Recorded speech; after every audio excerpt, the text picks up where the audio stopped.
Amy at EuroluxHome.com. Welcome back to our historical overview of the styles of European antique furniture. If you've been enjoying this series, please be sure to like this video, subscribe to our YouTube channel, and maybe even share it with a friend who might also enjoy learning about European antiques. So today we're talking about the Art Nouveau style. It's a very short period of time, the duration of this style, just from 1890 to 1910. But it is considered the transition to the modern era in the 20th century. It's also an international style. In France, it was known as Art Nouveau. In Germany, it's Jugendstil. In Spain, it's Modernismo. And I am sitting in front of a gorgeous Art Nouveau period games table. And I'll talk about the hallmarks of the style in a little bit. But you know from our series that it's always important to look at what's happening culturally in a society, because the art, the architecture, the decorative arts are always a reflection of what is happening culturally. So, we are now at the end of the 19th century, transitioning into the 20th century. Queen Victoria is on the throne, and then she passes away, and her son, Edward VII, takes the throne. We've talked about Victorian style. That was the prevalent style as we're coming into right before Art Nouveau happens. And the Victorian style is all about eclecticism. It's a mixing of all of the previous styles. It's very ornate and sumptuous. And I do encourage you to go watch our video about the Victorian style so you have a greater understanding of what's happening artistically before Art Nouveau comes to the stage. Now, we've also said that we have experienced the rise of the Industrial Revolution that has had a tremendous impact on society. It flattened society, created the rise of the middle class, and it also changed how furniture was made from a bespoke basis to more of a mass production of furniture, and furniture was more accessible and available. Now, not everyone loved the Industrial Revolution. While it did have great benefits, there were also people that were very critical of the style. And that led to the rise of the arts and crafts movement. We made a great video all about the arts and crafts movement, so I do encourage you to watch that one as well. That movement started in England, spread to the United States, and it was really all about simplicity and functionality. But the critics of the Industrial Revolution, these proponents of the arts and crafts movement, really felt that the Industrial Revolution had killed creativity and taken away the joy of craftsmanship. And there was also the thought that the production line of assembly had led to a dehumanization of the workers, that they were almost like mechanical machines. And so that's what's happening that causes the rise of the Symbolist movement, which is happening in the late 19th century. So what is the Symbolist movement? It's really considered to be the precursor of modern art. And Gustav Klimt is probably one of the most famous artists of the Symbolist movement, and his painting, The Kiss, is his most famous. But it's all about looking at the inner landscape of the individual. So rather than the individual being dehumanized by the Industrial Revolution, instead we want to look at what is happening in the interior space. So it's about emotion, about mysticism, about spirituality. And it was really looking for the deeper symbolic meaning of life. So the Symbolist movement started with poetry, but then spread into an artistic movement. And we've talked about this idea that just as we have a swing to one side, the pendulum swings. So with eclecticism and Victorian art, we have very ornate art and crafts. Instead, we're going to swing back and really look inside of what's happening to the individual. So this pendulum swings again. So by the 1860s and 1870s, we have artists that are now wanting to completely break and rebel against the establishment of what is known as beautiful, which is realism. It's making art look very realistic. But painters began to want to break with tradition because you have this, what's going on behind is this focus on what's happening inside the individual. And so you have Claude Monet paints a painting called Impression Sunrise. It was very different from any art that had been seen before. It was not realistic. It was not trying to paint exactly what your eye sees, but instead it's trying to paint the fleeting, transient aspect of life. And it became known as the Impressionist movement. Originally, Impressionism was a derogatory term, and it was named after Monet's first painting, Impression Sunrise. It meant this loose style of painting, loose brushworks, open composition, and there was a great emphasis on light and color in the moment. And so you have a new way of painting as well. Artists began to actually go outside into nature. It's called painting in plein air, painting outside rather than painting in a studio. And what that allowed was for the artist to truly see how the light and color looks in the moment and how the individual is experiencing the light and color, and then how it changes throughout the day. So it's a temporary, fleeting moment, the transient nature of life that the artist is trying to paint. And that is what Impressionism is. Now, you have to remember that it is actually a reaction against a new technology. Photography had come to society. And so with the rise of photography, you now have artists questioning, well, why should I try and paint something that looks exactly like what a photograph renders? Instead, I'm an artist. I need to paint this impression of what's happening to the individual. And just as an aside, the Kodak camera was invented right at this time in 1888, and their slogan was, "You push the button, we do the rest." So you see, it's technology sort of taking over, capturing what's happening. And that's why you have artists wanting to create more of the actual moment. Now, as we move past the Impressionists, we move into the Post-Impressionists, and that then develops into the Expressionists, Expressionism style of art. And one of our most famous artists at this time is Van Gogh, Vincent van Gogh, and his Starry Night really shows you that artists were now, in addition, not trying to paint things as they actually look. That's not how a starry night actually looks. But now the artist is actually putting their own emotions into the painting. They're expressing their own internal perspective through the art. And you have to remember, this is also when Sigmund Freud is active. Freud was considered the father of psychoanalysis, and he is studying the unconscious mind. Again, what's happening internally, the emotions, the internal experience of the artist and the viewer. And so I'll leave you with one of the most famous symbolist painters, and also considered an early expressionist, is Edvard Munch with The Scream. Now, in this painting, you can see it's not realistic looking at all. It's breaking with that tradition of what realistic painting should look like. And instead, he's expressing this primal scream, this inner feeling of emotion.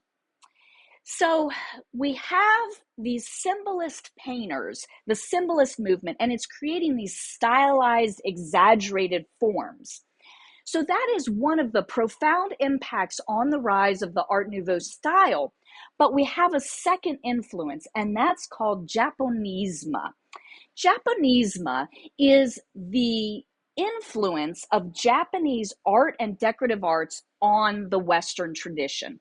Now, before 1853, Japan had been completely closed to the rest of the world. For more than 200 years, they had been in isolation with no contact to any foreign country or people. But by 1853, there now is opening to the West, to trade to the West. And by the World's Fair in 1867, held in Paris, we have the first time that the Japanese wood block print style of art is shown in the West, and it has a tremendous impact. Remember back to neoclassicism with the discovery of Pompeii and how that had a profound impact on neoclassical art. The same thing is now happening at the end of the 19th century. We have the opening of Japan and this very different style of art. It's flat, more of a two-dimension. It uses vibrant colors and lots of patterns. But there's an asymmetrical nature to the art, and it really focuses on natural motifs as well. So this Japonisme, the Japanese style of art, has a tremendous impact on these painters that we've already talked about. You can see how Klimt's art is influenced by the Japanese woodcuts. Monet, Van Gogh, Mary Cassatt, all of their art is now influenced directly by Japonisme. And it also has a profound impact on the Art Nouveau style. Now, to bring it all together, we have the figure of Siegfried Bing. Siegfried Bing was a German art dealer living in Paris, and he was crazy for this new Japanese art. He started collecting, and then he actually opened an art gallery where he specialized in the Japanese art and the decorative arts. And he went to the World's Fair in Paris in 1899, and he noticed that there was a brand new style of art that he had never seen before. It looked completely different from all art that he had seen before. And he was so inspired by this new art, this modern art, that he decided to open a gallery, and he named it Art Nouveau, the new art. And he commissioned a bunch of pieces by artists that were working in this new style. And he went back to the World's Fair the next year in 1890 and exhibited. And that's why we start this style in 1890 with Bing displaying Art Nouveau. And it was a smashing success. So what is this new artistic movement? The new art, the modern art, l'Art Nouveau. Well, first of all, we do have a philosophical perspective that you should have an integration of all art, not just fine art such as paintings or sculpture, or applied art such as furniture or textiles or jewelry. But instead, when you live and you incorporate all of that into your life, it becomes art as a way of life, to a total integration of all of the art. Now, Art Nouveau also focused on extremely high craftsmanship. So in that way, it is similar to the arts and crafts movement or the craftsman movement. But it's quite different. The arts and crafts movement was quite rectilinear and simple, but the Art Nouveau also uses very high quality materials, and also, like in the arts and crafts movement, the pieces were extremely expensive. So you have the very wealthy who are really tired of the Victorian eclecticism, because now the rising middle class, they all have it. They've all decorated their houses with all of these different styles: Gothic, Renaissance, Rococo, Neoclassical, Georgian, Queen Anne. And so, of course, the wealthy people want something completely new. They don't want what everybody else has. And so they also want an art, of course, that is very expensive that the average person can't afford.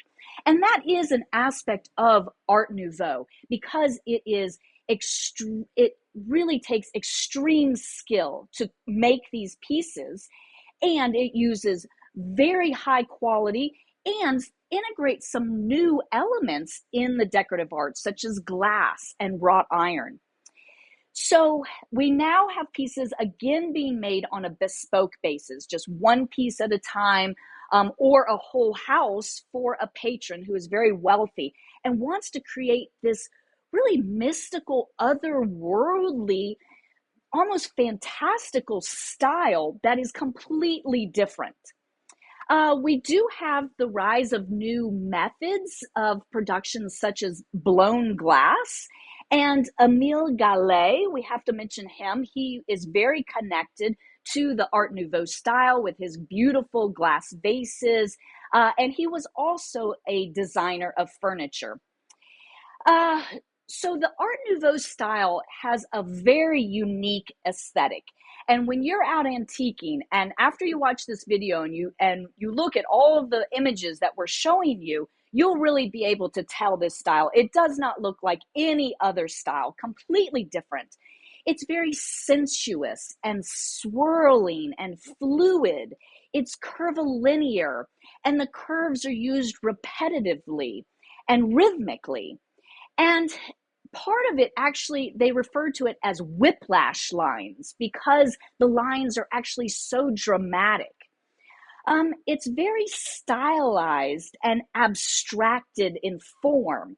And that makes sense, right? Because we're rebelling against realism. The artists are turning away from making things look exactly real, and instead they want to look inside and paint not only what's happening in the moment for the viewer, but also the interior emotions of the painter being expressed through the art. And so, of course, it makes sense that the furniture, the decorative arts, also have this almost fantastical design to them.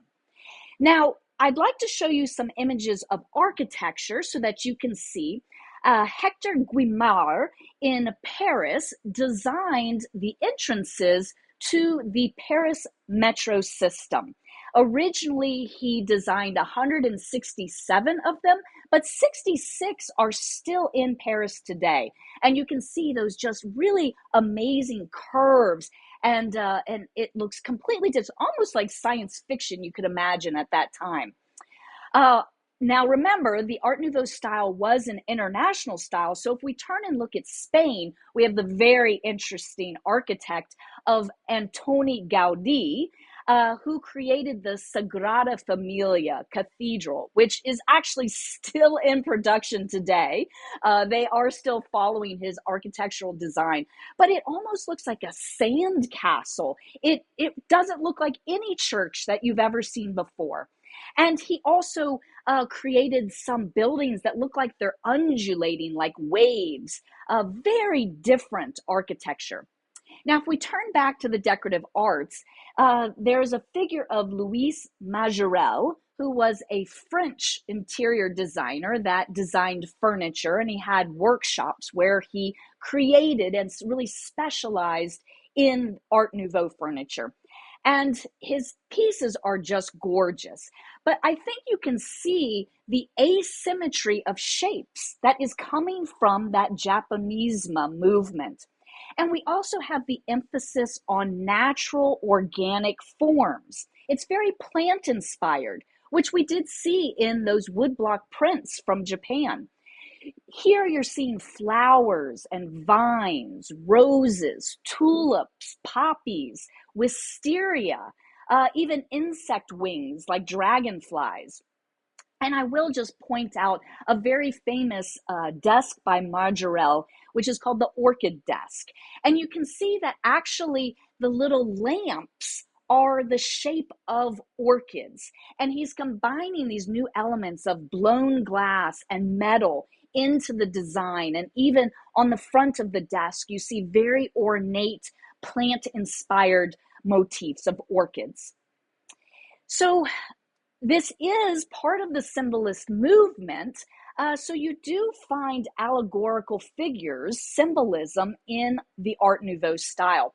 I do need to mention a very famous Czech painter, very closely aligned with the Art Nouveau movement, is Alphonse Mucha.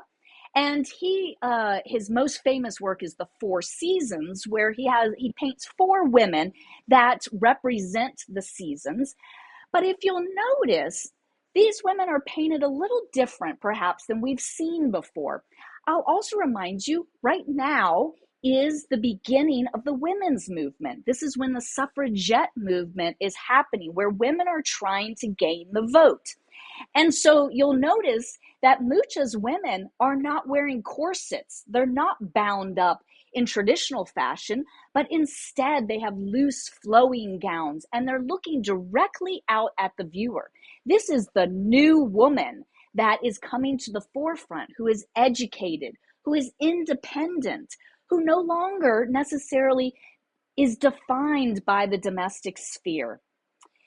Now, I can't finish my conversation of the Art Nouveau movement without mentioning stained glass, because that was a brand new invention at this time.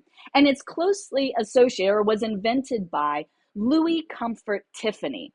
Now, the name Tiffany may sound familiar to you, and that's because his father opened Tiffany and Company in New York City in the early 19th century. So he was a very wealthy man. And so the son, Louis Comfort Tiffany, went to Europe and traveled around here at the end of the 19th century. And he saw this brand new Art Nouveau movement, and he was very inspired by it. And he saw this glass and metal being used in new ways in the decorative arts. And he also noticed the market need, that there was a brand new technology called the light bulb that had just been invented by Thomas Edison in 1879. And suddenly you need to create lamps. And if you have a lamp with a bright bulb, it's kind of ugly. So you need to create a lampshade. And so that's how the stained glass lampshade came about. Tiffany's is very famous for many stained glass panels and beautiful stained glass lampshades. The wisteria lamp is one of his most beautiful works. I will mention that original Tiffany antique pieces are extremely expensive, but we do carry a wonderful line called Dale Tiffany, which is reproduction pieces of Tiffany's original pieces. So those are a much better price point. But that is the overall history of the Art Nouveau movement. It is fascinating, and I think it's very interesting to look at what's happening in society so that you better understand this very new, dramatically different style. And I bet you'll be able to recognize it when you're out antiquing. So if I can answer any additional questions for you, please feel free to reach out. Remember to like this video, subscribe to our YouTube channel, and maybe even share this video with a friend who might also enjoy learning about European antiques. See you next time.